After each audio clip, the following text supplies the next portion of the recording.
What if everything you knew was wrong? The history you were taught, the science you were told to trust, the politics you see unfolding, the psychology that shapes your mind, even the theology that guides your soul. What if none of it is as simple as it seems? Every great story has secrets. Every fact has shadows. And every truth has another side waiting to be uncovered. Here, nothing is sacred. Nothing is off-limit. We dive into conspiracies, hidden histories, and unanswered questions that most people are too afraid to ask. I'll present the theory. You will decide. Argue it, break it, expand it, or prove it wrong. Because theories don't live in silence. They thrive in debate. Welcome to Let's Theorize. Let's Theorize Science Edition. Can vaccines trigger autism? Autism rates have skyrocketed over the past few decades. In the 1980s, autism was rare, about 1 in 10,000 children. Today, it's estimated at 1 in 36. At the same time, the vaccine schedule has more than tripled. More shots given earlier, given together. The timing is undeniable. But is there a connection? Could vaccines act as a trigger? Not the root cause, but the spark that ignites autism in vulnerable children? Let's theorize. Reason 1. The timing overlap. Autism symptoms typically appear between 12 and 24 months. This is the exact same period when children receive the heaviest rounds of vaccines, often 6 to 8 shots in a single visit. Parents have reported the same story for decades. Their child was developing normally, until suddenly, right after a round of vaccines, they regressed. The most famous case is Hannah Poling. Hannah was a healthy child, until after her vaccinations at 18 months, when she began to regress severely. Her case went before the vaccine court, where government medical experts concluded that vaccines aggravated an underlying mitochondrial condition, which in turn triggered autism-like symptoms. The government compensated her family. While officials insisted this was rare, the case proved one thing: vaccines can, in certain children, trigger autism. Reason 2. Genetic disorders versus epigenetic conditions. Now, let's compare autism with something like Down syndrome. Down syndrome is fully genetic. It's caused by an extra chromosome, fixed from birth, unchangeable. Nothing in the environment can cause or prevent it. Autism is different. Research shows autism is epigenetic, genes plus environment. A child can carry silent genetic vulnerabilities that may never show up unless something external pulls the trigger. Genes like MTHFR are a perfect example. MTHFR mutations impair detox pathways, making it harder to process toxins like aluminum and mercury. Alone, this mutation may do nothing, but add environmental stressors, and the system collapses. Autism symptoms appear. That's why autism has exploded in recent decades, while conditions like Down syndrome remain stable. Genes don't change that quickly. Something in the environment, possibly vaccines, may be triggering autism in those who are genetically primed. All right, this is a landmark decision that we have to talk about this morning. It is the first ever court award in a vaccine autism claim. The family of 9-year-old Hannah Poling will receive $1.5 million just in the first year alone after a decision that the vaccine for measles, mumps, etc. aggravated an unknown mitochondrial disorder that Hannah had, which did not cause her autism, the court found, but resulted in it. Our medical aid team's Dr. Manny Alvarez is here to explain that. I think that this is groundbreaking for parents. Reason 3. Aluminum in the brain vaccines use aluminum as an adjuvant, designed to supercharge the immune response. But aluminum is a known neurotoxin, and studies have found alarmingly high levels of aluminum in the brains of people with autism. In 2018, researcher Christopher Exley published a study showing some of the highest brain aluminum levels ever recorded in autistic patients. Normally, the body can detox and remove aluminum, but children with impaired detox pathways, like those with MTHFR mutations, cannot. Instead, the aluminum accumulates in the brain, particularly in microglial cells that regulate inflammation and brain function. This creates a scenario where vaccines deliver aluminum. Detox fails and aluminum builds up in neural tissue. That buildup could be the spark that triggers autism. Reason 4. Immune system overdrive. Another piece of the puzzle is immune activation. Vaccines are designed to stimulate the immune system. But what if the immune system is overstimulated, especially in a baby whose brain is still wiring itself? Animal studies show that immune activation during pregnancy can alter brain development in offspring, increasing autism-like behaviors. Scientists call this maternal immune activation. If an overactive immune system in the womb can trigger autism, why wouldn't overstimulation from aluminum adjuvanted vaccines do the same thing after birth? I got pregnant with Billy quite quickly. Bella, say hello to Billy. Hello. We've now got a beautiful girl and a beautiful boy. And life was just amazing. So at 2, 4 and 6 months, Billy had his normal baby vaccines. A little bit snivelly, chesty, coldy after maybe the last one. So me, in my perfect mother mode, rushed to the doctor.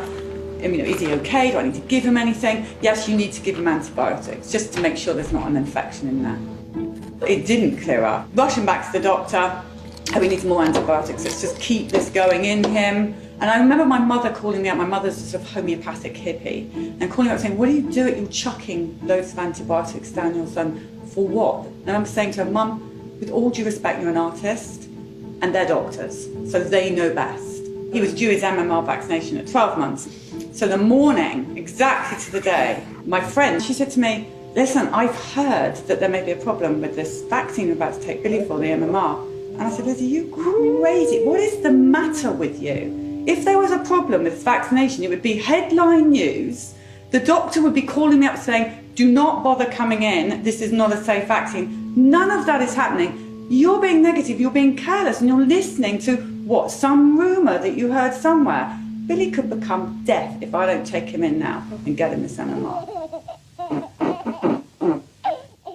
Uncontrollable shaking, uncontrollable shaking. Imagine coming out of a frozen pond. His eyes were doing this and he was shaking like this. And I remember she grasped him and held him really tight to her chest. There's immediate fear in John and there's immediate, Mummy, this is not going to happen. Well, I don't know what is wrong with you, but this is not going to happen. And we get to hospital, we rush him in, doctors are coming in and looking at him, and that's when they said, he's had a reaction, he's had a seizure, this is normal, this is common for many, many children who have this vaccination. It's absolutely okay, he's going to be fine. Nobody ever told me that there would be any side effect to any of the vaccinations my children had.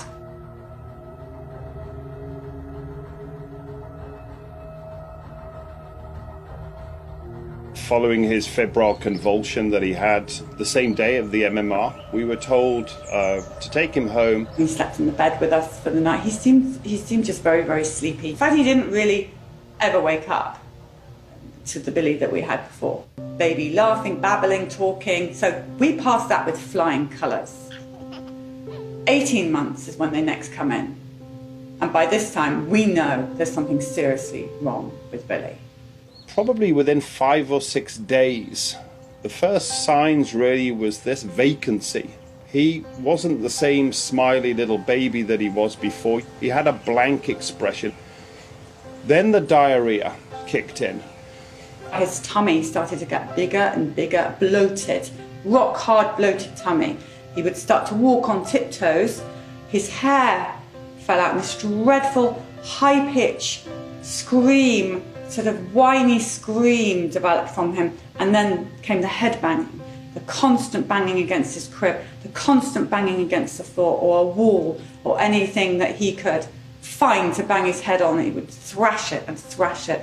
John and I would lie in bed at night just listening to this thud, thud, thud. Thud. There's nothing. He's now not even noticing his sister who he used to play with. John comes through the front door after work. No recognition that we were his parents or this child even belonged to us. Nothing, nothing, gone.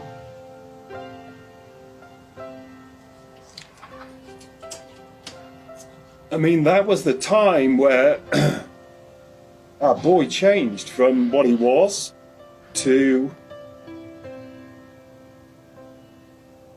a real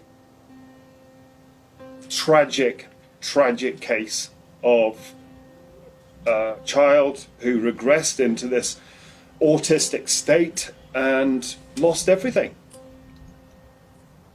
Lost everything.